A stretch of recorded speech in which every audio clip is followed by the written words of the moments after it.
విజ్ఞప్తిని తిరస్కరించిన సిట్ అని కూడా ప్రచురించారు. ఇక వారణాసి రిలీజ్ డేట్ ఫిక్స్ ప్రకటించిన మరి రాజమౌళి అని కూడా ప్రచురించారు. ఇక రేవంత్ నయా రికార్డ్ హార్డ్వర్డ్ నుంచి సర్టిఫికేట్ పొందిన తొలి సీఎం -24 డిగ్రీల చలి తీవ్రతలోనూ తరగతులకు హాజరయ్యారు. రేపు హైదరాబాద్కు సీఎం రానున్నారు అని కూడా ప్రచురించారు. ఇక అదేవిధంగా జజ్జనకర జనారే మేడారం జనహోరే గద్దెలపై సమ్మక్క సారవంలో తల్లుల స్మరణతో మార్మోగిన ఊరు వేగంగా దర్శనం భక్తులకు హర్షం. ఈసారి జాతర వేరే లెక్క అంటున్న పబ్లిక్. మనకి తెలుసు తెలంగాణ రాష్ట్రానికి తలామానికంగా ఉండి ఆసియా ఖండంలోనే అత్యంత పెద్ద జాతరగా పేరొందిన సమ్మక్క సారలమ్మ జాతర గత 28వ తారీఖున స్టార్ట్ అయ్యి అత్యద్భుతంగా అయితే మరి బాగా వేడుకలు బాగా జరిగాయి. అశేష భక్తజనం అందరూ కూడా సమ్మక్క సారలమ్మను దర్శించుకుని తమ యొక్క మొక్కులు చెల్లించుకుంటున్నారు. బంగారాన్ని బెల్లాన్ని సమర్పించుకుని తమ వెయిట్ ఎంత ఉందో అంత తూగే విధంగా.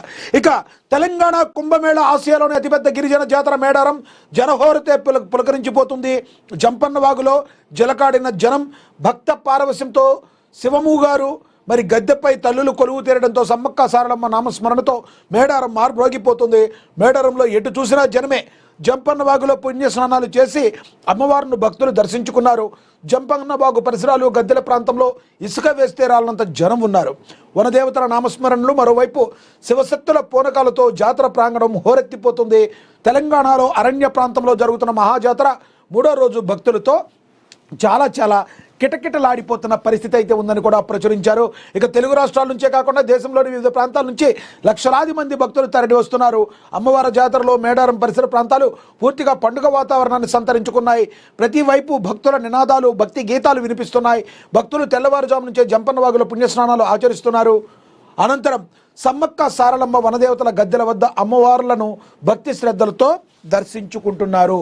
మనం చూడొచ్చు తెలంగాణ రాష్ట్ర ప్రభుత్వం సీఎం రేవంత్ సర్కార్ మరి ఎంతో ప్రతిష్టాత్మకంగా తీసుకుని మరి గద్దెలను కూడా మరి శాశ్వతంగా పునర్నిర్మించే విధంగా అడుగులు వేసి ఈ రోజున సమ్మక్క సారలమ్మ జాతరని మరి ఇంత అత్యంత వైభవంగా మరి జరపడానికి ఇన్ని రోజులు మరి సాయశక్తిలా కృషి చేసిన అధికారులు కావచ్చు, రాష్ట్ర ప్రభుత్వం కావచ్చు ఎంతో అద్భుతంగా చేసింది. పండుగ వాతావరణంలో భక్తులందరికీ ఎటువంటి అసౌకర్యాలు కలగకుండా ఉండేందుకు మరి తగిన చర్యలు మరి అక్కడ ఉన్న అధికారులు తీసుకున్నారు. జజ్జనకర జనారే మేడారం జనహోరే అనే విధంగా అత్యద్భుతంగా ఉందని కూడా ప్రచురించడం అయితే జరిగింది. ఇంకా అదేవిధంగా మళ్ళీ కాంగ్రెసే ఇప్పటికిప్పుడు ఎన్నికలు జరిగితే రిపీటే బీఆర్ఎస్కు మళ్ళీ గుండు సున్నా అని చెప్పి మరి మాట్లాడటమైతే జరిగింది. మరి India today mood of the nation 2026 సర్వేలో స్పష్టంగా 2 ఏళ్లలో పెరిగిన కాంగ్రెస్ ఓట్ బ్యాంకు, తెలంగాణలో పెరిగిన రేవంత్ పరపతి ఎదుగు బొదుగుగా అని లేని బీఆర్ఎస్ పరిస్థితి. తెలంగాణలో కాంగ్రెస్ వర్సెస్ బీజేపీగా మారిన పోల్ వార్, ఏపీలో ఎదురులేని కూటమి, బాబుపై జనం భరోసా. ఇప్పటికిప్పుడు ఎన్నికలు జరిగితే తెలంగాణలో మళ్ళీ కాంగ్రెస్ అధికారంలోకి రానుంది. గత ఓట్ బ్యాంకును నిలుపుకోవడంతో పాటుగా కాంగ్రెస్ పార్టీ 2 ఏళ్లలో తన పరపతిని మరింత పెంచుకుంది. రేవంత్ నాయకత్వాన్ని ప్రజలు జైహో అంటుండగా ఓటు షేర్ గత ఏడాది కంటే 2% పైగా పెరిగింది. ఇక బీఆర్ఎస్ ఎదుగు బొదుగు లేకుండా అట్లాగే ఉంది. ఇప్పుడు లోక్సభ ఎన్నికలు జరిగితే ప్రజలు మళ్ళీ గుండు సున్నా ఇస్తారని తేల్చేసింది. బీజేపీ కూడా ఏమంతా ఇంప్రూవ్ కాకపోగా క్షీణించిందని ఇప్పుడు లోక్సభ ఎన్నికలు జరిగితే ఉన్న సీట్లలో 2 తగ్గి కాంగ్రెస్కు పెరుగుతాయని చెప్పేసింది.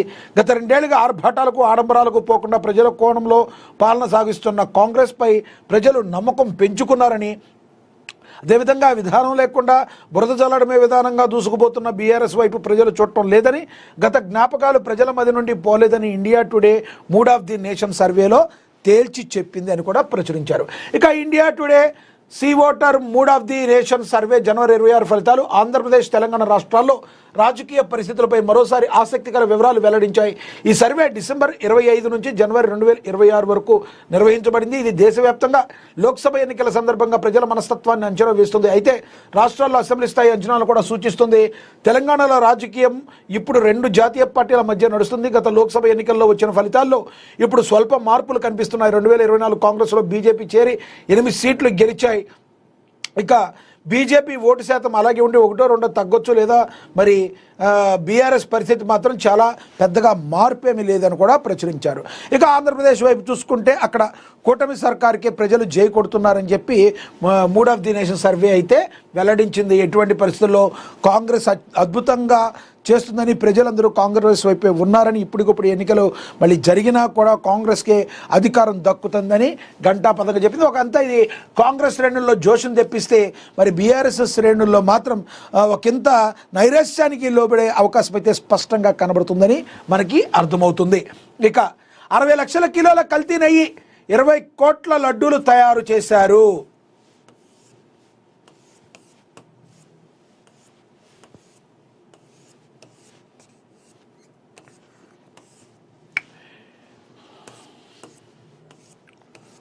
రైట్, ఇంకొకటి చూద్దాం ఇప్పుడు.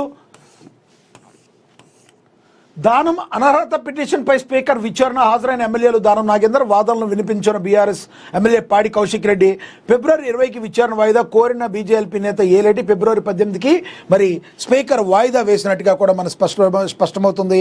ఏదైతే బీఆర్ఎస్ కంప్లైంట్ చేసిందో దీని మీద కంపల్సరీ వాదనలు వినిపించాలని చెప్పింది ఎమ్మెల్యే పాడి కౌశిక్ రెడ్డి. ఫిబ్రవరి 20కి విచారణ వాయిదా కోరారు బీజేపీ నేత ఏలేటి అని కూడా మరి ప్రచురించారు. ఇక్కడ ఫిబ్రవరి 18కి స్పీకర్ దీన్ని వాయిదా వేసినట్టుగా కూడా మనకి స్పష్టమవుతుంది.